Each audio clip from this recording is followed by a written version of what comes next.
Welcome back, folks. Now, if you've been paying attention, you might have noticed America is in a bit of an identity crisis. We've got politicians rewriting reality like a bad Netflix reboot, insisting that things you can literally be arrested for aren't actually crimes.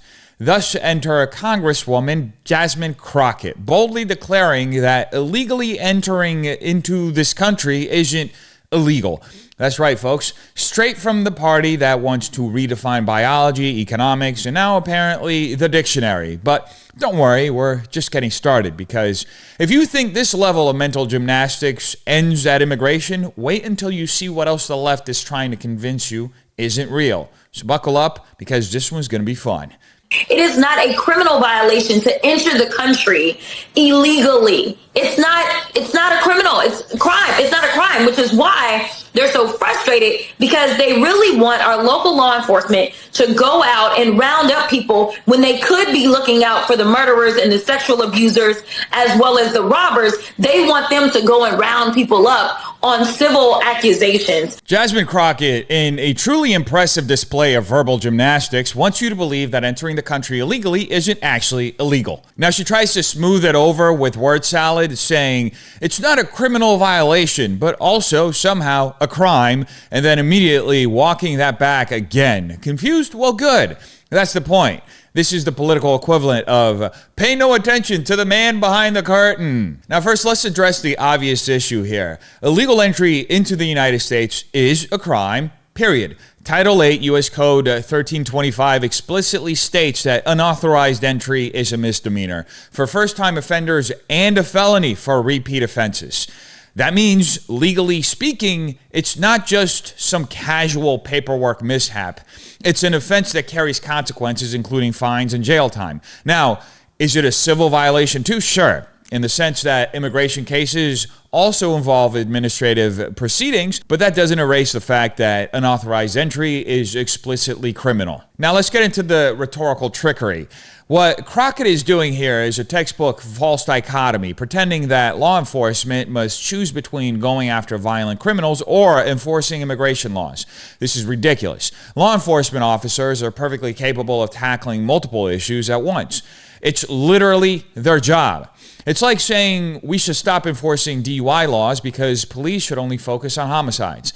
That's not how law enforcement works, and it's a lazy attempt at deflection. Then she tries to inject some emotional manipulation by framing this as an issue of misplaced priorities, as if Republicans are the ones forcing police to round up people instead of chasing violent criminals. Now, notice what she doesn't mention: the actual policies of sanctuary cities, which deliberately block law enforcement from cooperating with ICE, even when dealing with criminal aliens, people who have committed violent crimes after already breaking immigration law.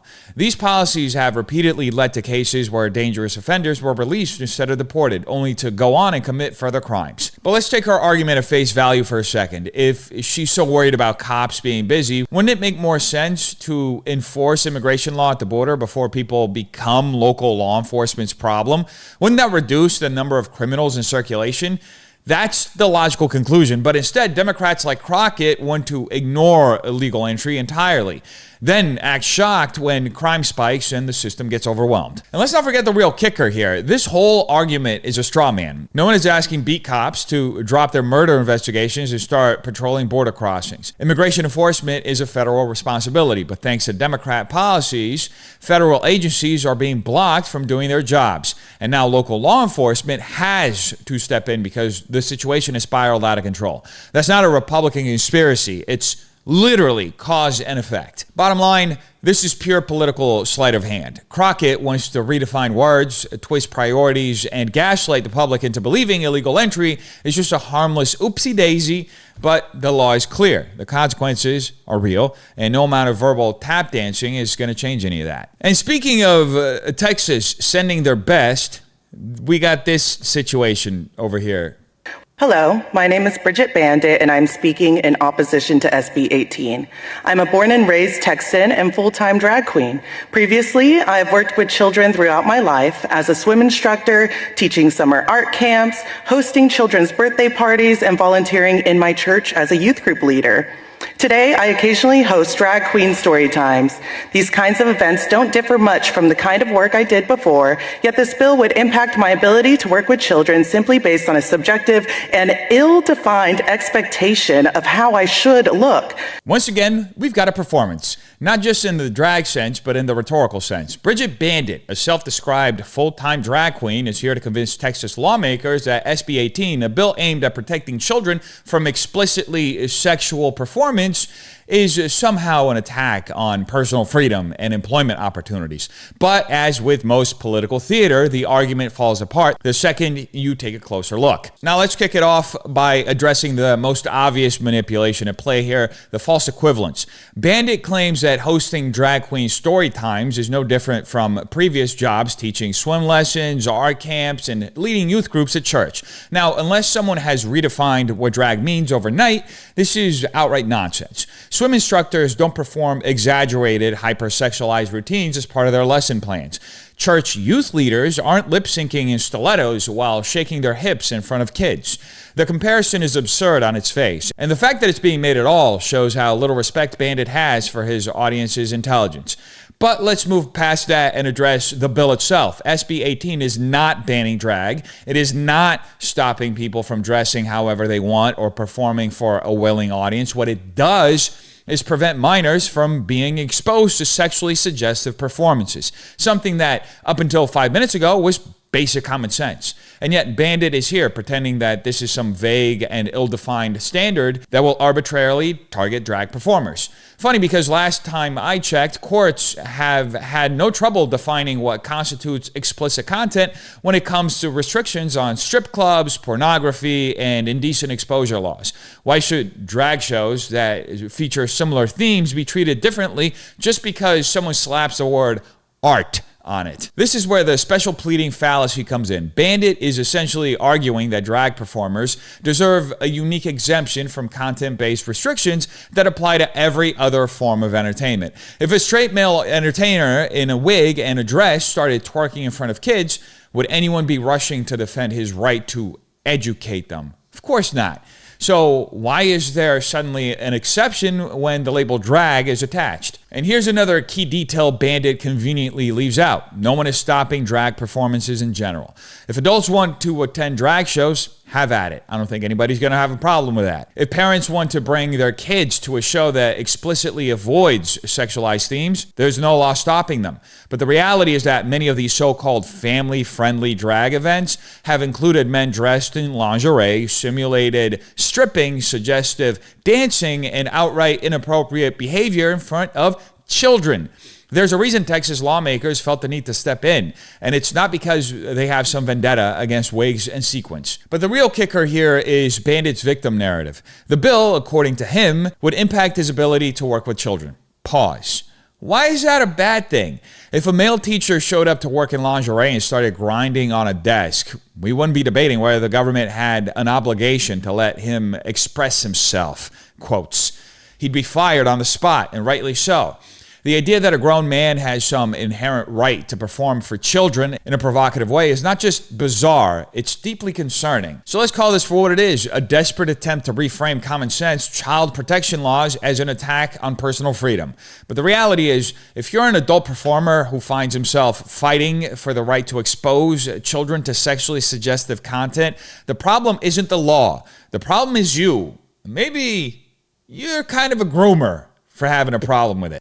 And while we're on the topic of unhinged liberals, yesterday was International Women's Day, and a whole bunch of them decided to take to the streets to share the love. And I put that in heavy quotes. For cis women, BIPOC women have to do it for white women, all women have to do it for men, and we are sick of it. It was women teaching me that there is no definition that anyone can find to define what is a woman that excludes me, that does not also exclude millions of cisgender women. Women born without a uterus, women born with chromosomal incongruities, women with hormone imbalances, women with facial hair. According to the Boston Children's Hospital, 1 in every 5,000 women is born without a vagina. There is no way to say that trans women do not belong without also saying that all of them are not women either, and I dare you to say to their faces they are not. sorry to break it to you, bro, but you're a dude. You're another man standing on a stage, wagging his finger at women and telling them what it really means to be a woman. Happy International Women's Day, ladies. You're now being lectured by a guy in not even a dress about womanhood. What a vibe. Beyond parody. Doesn't even begin to cover it. Now let's start with the absolute bedrock of this argument, the claim that there is no definition of womanhood that excludes men like him without also excluding certain biological women. First of all, this is a classic straw man. So flimsy, it could be blown over by the mere existence of basic biology. The definition of woman has been clear since the dawn of human civilization. Adult, human, female. That's not a term of exclusion, it's a fact of life. The existence of rare medical conditions affecting reproductive development does not rewrite the entire framework of basic biological sex. Saying some women are born without a uterus doesn't make a man with fully functional male anatomy suddenly qualify as a female. It's a blatant category error attempting to conflate intersex conditions with transgenderism. They are not the same. And here's a kicker. Intersex people themselves overwhelmingly reject being used as a political football in this debate. The vast majority identify as male or female in alignment with their biological reality, not as some kind of third category. But activists like this guy love to drag them into the conversation, hoping you won't notice the false equivalence between a rare genetic disorder and a fully biological male making a personal identity claim. Then there's the absurd assertion that there's no way to say that trans women do not belong without also saying all these other women aren't women either. Oh, really? So by this logic, if there's a rare medical condition where someone is born with only one lung, we can no longer define a woman as being a bipedal mammal with two lungs? That's the kind of linguistic gymnastics happening here. Taking edge cases and pretending they dismantle an entire category. They don't. Women born with developmental differences are still biologically female, whereas a man in a wig remains a man in a wig. And let's not gloss over the real manipulative trick here. Framing all of this in the language of oppression and sacrifice. BIPOC women do not. He says, BIPOC women do not. He says, BIPOC women do it for white women. Oh, women do it for men, and we are shook of it. Yes. Nothing like hijacking the rhetoric of historical women's struggles to position yourself as the ultimate victim. Except you are a woman. You didn't grow up as a girl. You didn't experience the biological realities of puberty, pregnancy, or menopause. You didn't endure the systemic oppression that women, actual women, fought against for generations. You lived as a man until it became socially advantageous to claim otherwise. And now you're up on a stage telling women they owe you something. And that brings us to the final, most insidious part of the speech, the open challenge. I dare you to say to their faces, they are not. Classic appeal to intimidation. This isn't a logical argument. It's an emotional dare, one designed to shut down discussion through fear of social consequences. But guess what? Reality doesn't care about your intimidation tactics. Facts don't change just because someone gets mad when you state them. So let's state it plainly. Womanhood is not a costume. It's not a self-declared identity. It's not an open-ended concept that suddenly includes biological men because they feel like it should. And the fact that actual women are being told to sit down, shut up, and accept this nonsense on International Women's Day is proof that this movement was never about inclusion. It's about erasure. But the left psychopathy didn't stop there. They are still going to Tesla dealerships and doing their best to make themselves look like the worst. What the?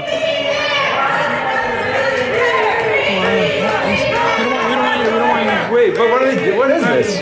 Whoa, what the hell?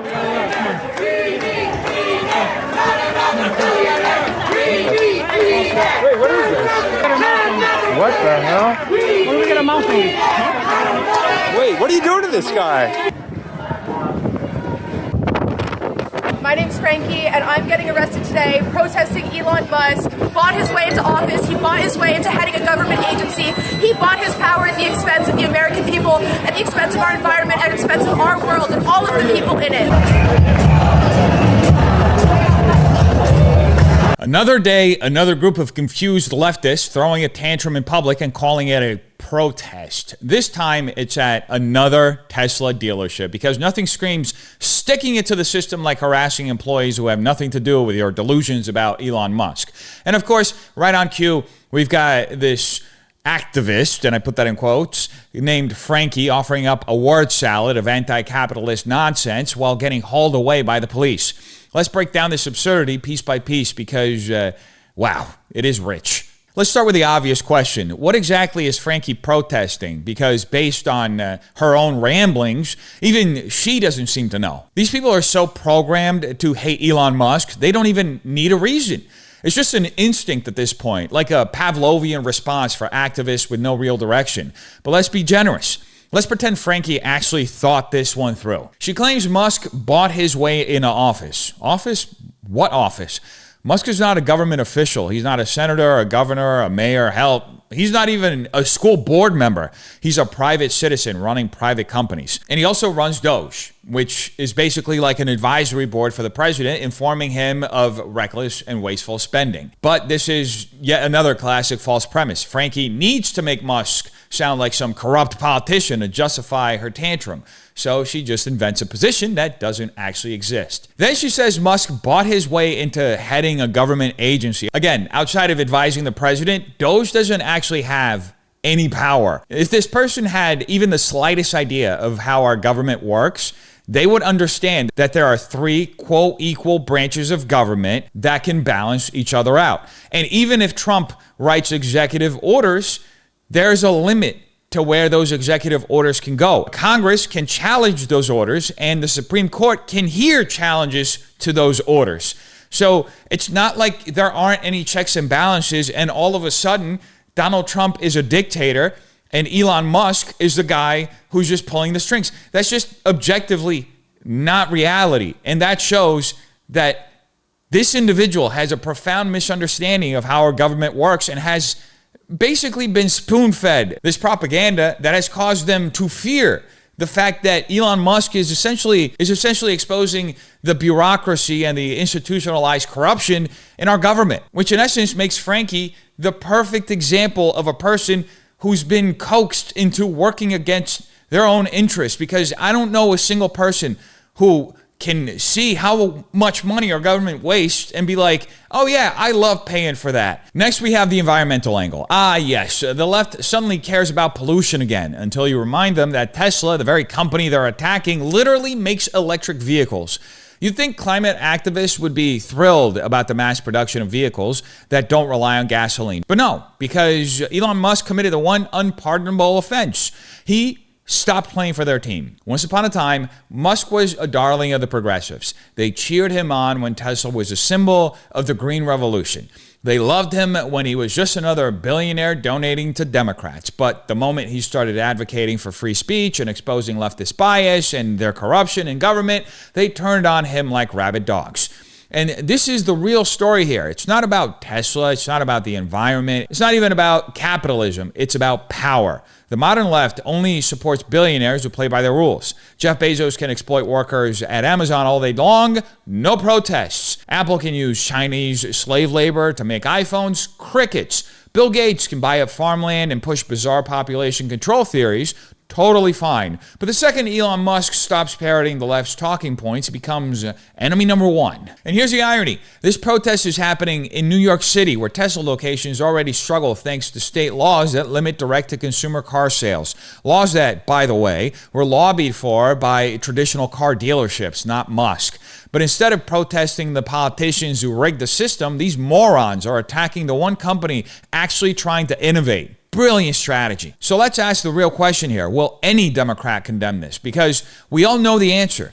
If this were a group of right-wing activists storming an Amazon warehouse, it would be labeled terrorism. If a bunch of conservatives disrupted a Starbucks because of its DEI policies, the media would be calling for mass arrests. But when unhinged leftists target a Tesla dealership, suddenly it's principled, peaceful protesters being victimized. Bottom line, this isn't activism.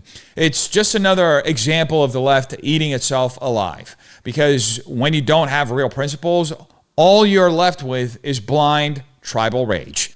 At the end of the day, this isn't just about Elon Musk, Tesla, or some clueless protester fumbling through a script she barely understands. It's about a deeper sickness in our culture where outrage is currency, truth is optional, and allegiance to the right ideology outweighs logic, consistency, or even self-interest. We live in a time when the people who claim to fight for progress are the first to tear down innovation, when those who preach tolerance have none for dissent, and when activism means throwing a fit without ever questioning why. So ask yourself, who benefits from this manufactured hysteria? Why are the loudest voices always the most dishonest? And most importantly, when did thinking for yourself become so dangerous? Because if this is the future, you'd better start paying attention before the mob decides you're next. Anyway, you tell me what you think in the comments down below. Have a terrific day. Peace.